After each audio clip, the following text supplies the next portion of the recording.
समाज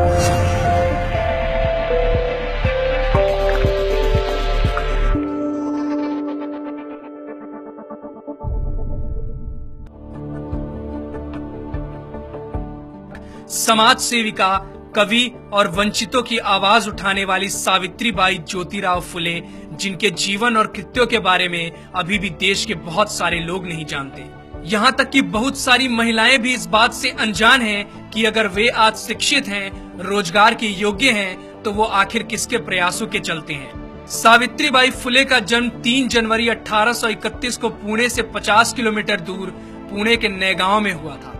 1840 में 10 वर्ष की उम्र में उनका विवाह ज्योतिराव के साथ हुआ था, जो कि उस समय 13 वर्ष के थे। उन्होंने एक बालक को गोद लिया था, जिसका नाम उन्होंने यशवंत रखा।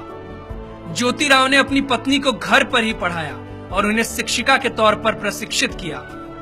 बॉम्बे गार्जियन के 22 नवंबर 1851 में प्रकाशित एक खबर के अनुसार उनकी आगे की शिक्षा की जिम्मेदारी ज्योतिराव के मित्र सखाराम यशवंत परांजपे और केशव शिवराम भावलकर ने संभाली। सावित्रीबाई फुले भारत की पहली महिला अध्यापिका थी। घर की देहरी लांघकर बाहर पढ़ाने जाने के उनके इस कदम से आधुनिक भारतीय महिला के सार्वजनिक जीवन का प्रारंभ होता है।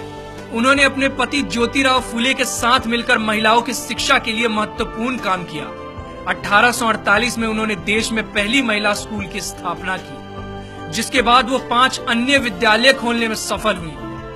5 फरवरी 1852 के एक आवेदन पत्र के अनुसार लड़कियों के लिए पहले 3 स्कूल 3 जुलाई 1851, 17 नवंबर 1851 और 15 मार्च 1852 चिपलू नकरवादा, रास्तापेट और वेडलपेट क्रमशः शुरू किए गए। सावित्रीबाई फुले इनमें से सबसे पहले स्थापित स्कूल की प्रधानाध्यापिका थी।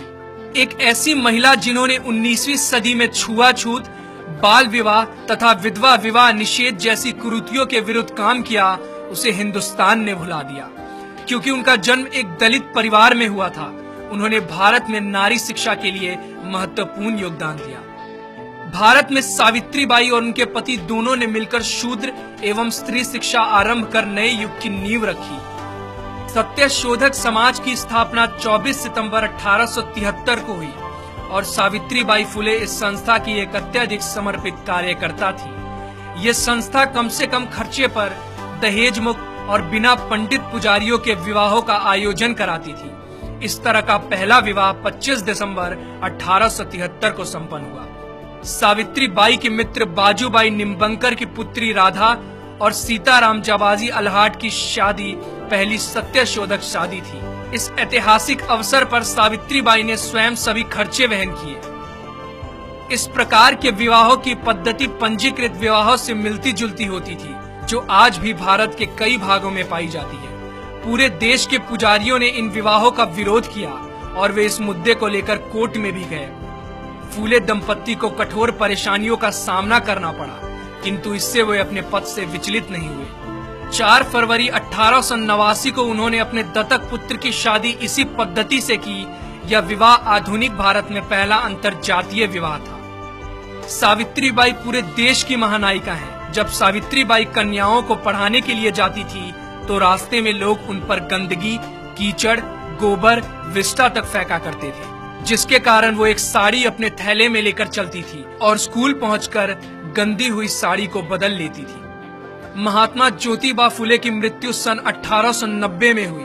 तब सावित्रीबाई ने उनके अधूरे कार्यों को पूरा करने के लिए संकल्प लिया। अगले साल 1857 में प्लेग की भयंकर महामारी फैल गई। पुणे क्षेत्र में प्रतिदिन सैकड़ों लोग इस प्रकोप में मर रहे थे। सावित्रीबाई ने यशवंत को छुट्टी लेकर आने को कहा और यशवंत के लौटने पर उनकी मदद से उन्होंने सासने परिवार के खेतों में एक हॉस्पिटल खुलवाया। वे बीमार लोगों के पास जाती और खुद ही उनको हॉस्पिटल तक लेकर आती। हालांकि वो जानती थी कि एक संक्रामक बीमारी है, फिर भी उन्होंने बीमार लोगों की सेवा और देखभाल करना जारी रखा।